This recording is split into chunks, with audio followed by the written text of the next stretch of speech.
Millions of French voters saw the looming prospect of 90% tax rates, ever-increasing violent crime, infinity mass migration, and thought, yeah, we'll have some of that.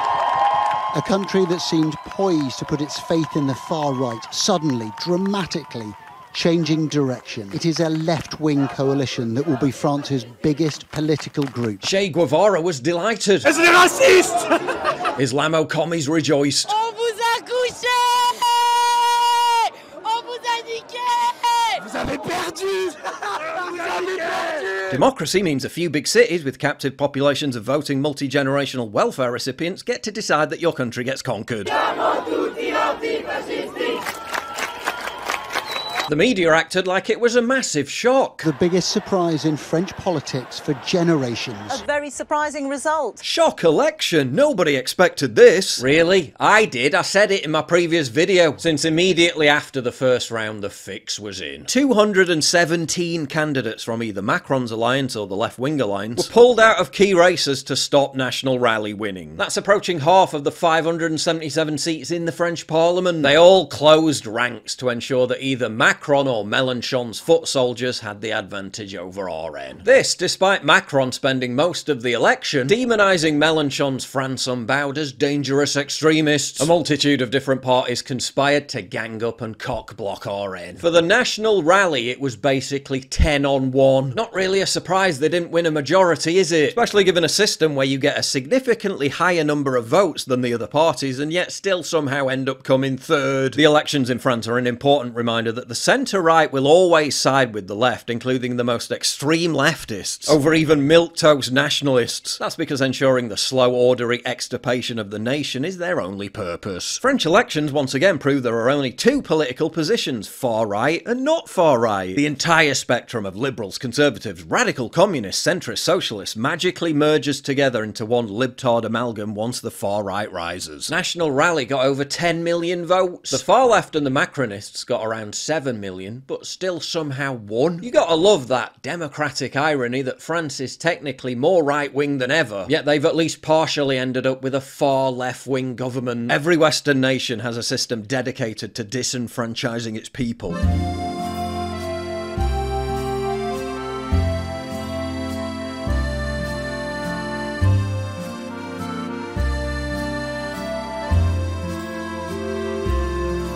Far-left extremists reacted to last week's far-right success by rioting. Then the same people reacted to this week's far-left success by rioting.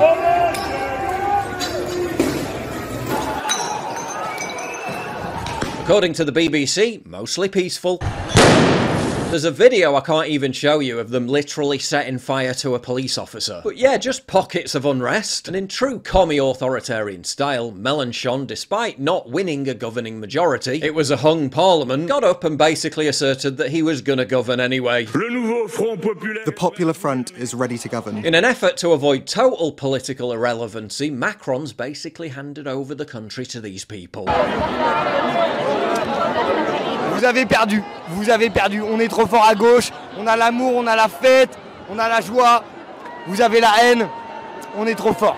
On est trop fort. The aesthetics of civilizational winter. We've also got a pretty big election coming up in the US later this year. The polls are looking good for Trump, which is also likely to be a boon for crypto. Which brings me to one of the most undervalued, under the radar, but exciting companies on the market right now. DeFi Technologies just romped home with their strongest quarter ever. And here's why. Crucially, DeFi Technologies, which trades in the United States under the ticker symbol DEFTF, which is displayed on screen right now, is the parent company of Valor, the crown jewel in their empire. Valor is one of the very few companies that creates and manages ETPs, which are the European equivalent of ETFs. That's how they generate their income. But get this, unlike the relatively small fees associated with ETFs, Valor's average fee generation on their AUM is a whopping 7.2%. A monstrous number given their current asset base, which stands at $908 million Canadian. And given how the Biden administration and regulators are dragging their feet on Bitcoin Bitcoin and ETFs in America. That's driving clients to Valor, giving them a huge competitive advantage when it comes to creating ETPs in other jurisdictions, giving Valor a 2 to 3 year window before any meaningful company would emerge to challenge their dominance in Europe. Because of their lack of competitors, their margins are incredible. Anthony Pompliano, one of the most recognized people in blockchain crypto and a DeFi shareholder, explained how the company is massively undervalued. An important note is that DeFi Technologies has a venture portfolio on their balance sheet that is currently marked at slightly over $32 million US.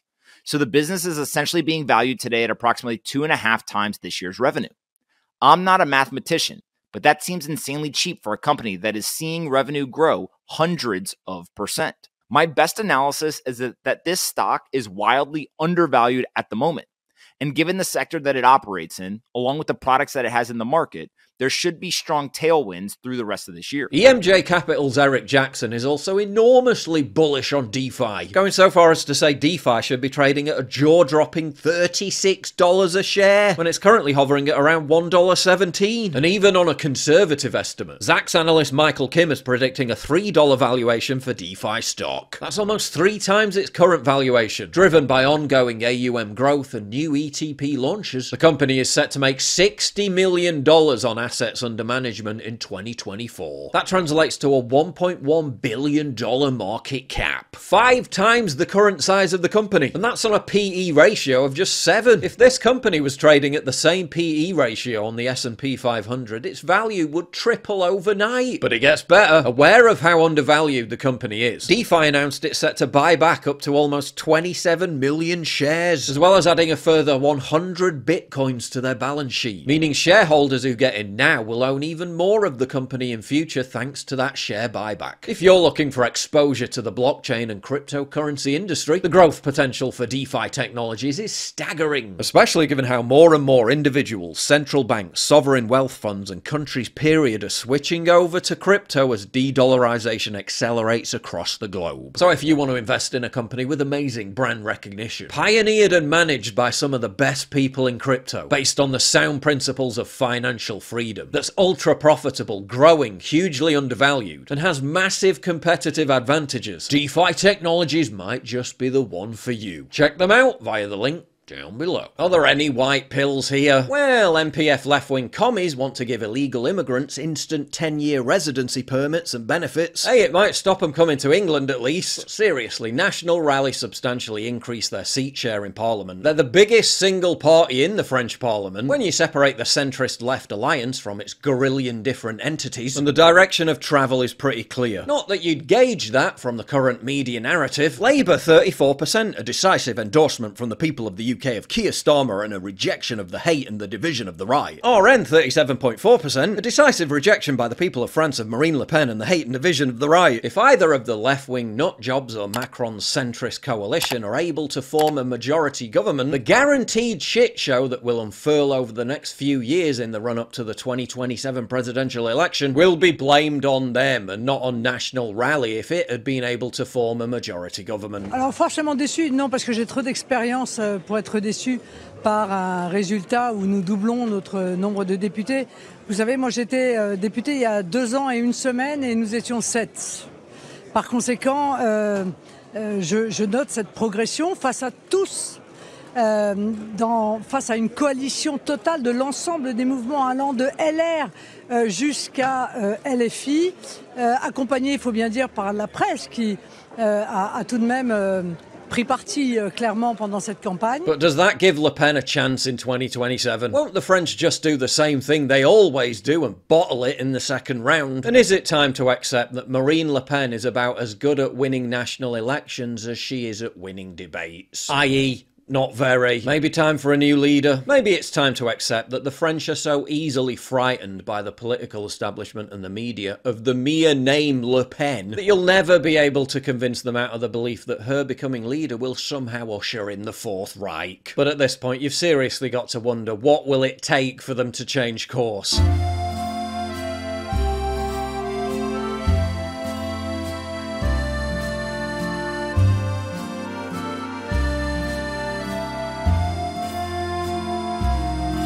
They've just given a president with a 70% disapproval rating an excuse to cling on to power. Their economy's been in anemic decline for basically the whole of the 21st century. Entire areas of French cities are basically lawless thanks to mass migration.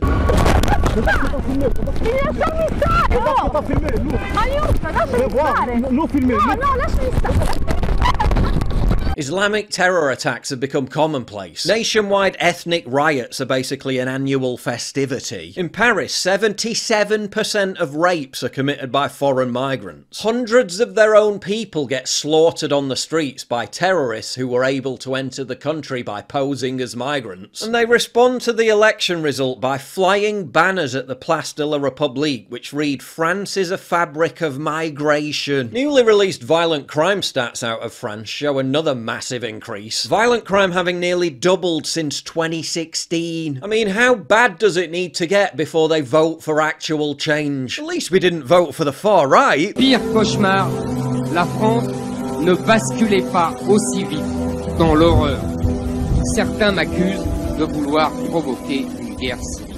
Guerre civile, mon cher, elle est déjà là. Quand on va dans le Bataclan et qu'on massacre plus de 100 personnes à la Kalachnikov, ça s'appelle la guerre civile. Quand on égorge un prêtre dans son église, ça s'appelle la guerre civile. Quand on égorge un professeur et que sa tête roule, ça s'appelle une guerre civile. Qu'est-ce qu'il leur faut de plus pour commencer à s'inquiéter? Mais qu'est-ce qu'il leur faut de plus pour commencer à réagir? You've really got to question if it's ever going to happen. You've really got to entertain the notion that they'd rather accept their country being flushed down the toilet than ever vote a right-wing government into power. I mean, yes, they may be going broke, having their livelihoods destroyed. French farmers may be offing themselves at a rate 50% higher than the national average. They may be seeing their towns and cities become unrecognisable. They may be under the thumb of a coalition of literal communist extremists, allied with a self-proclaimed Jupiterian autocrat who loathes them and their country, having once literally said French culture doesn't exist. They may continue to be taxed into oblivion, insulted, humiliated, deracinated, but hey, at least you can't call them racist. C'est des racistes! If you value what I do and you want to help support me, please visit pauljosephwatson.locals.com and either pledge a one-time donation or subscribe to join my community, get early access videos, and message me directly. And exclusive live streams coming soon too. Promise. Check out the Locals link down in the description. And don't forget to take a look at the brand new website modernity.news. That's where you'll find all my content, including exclusive articles. That's modernity.news.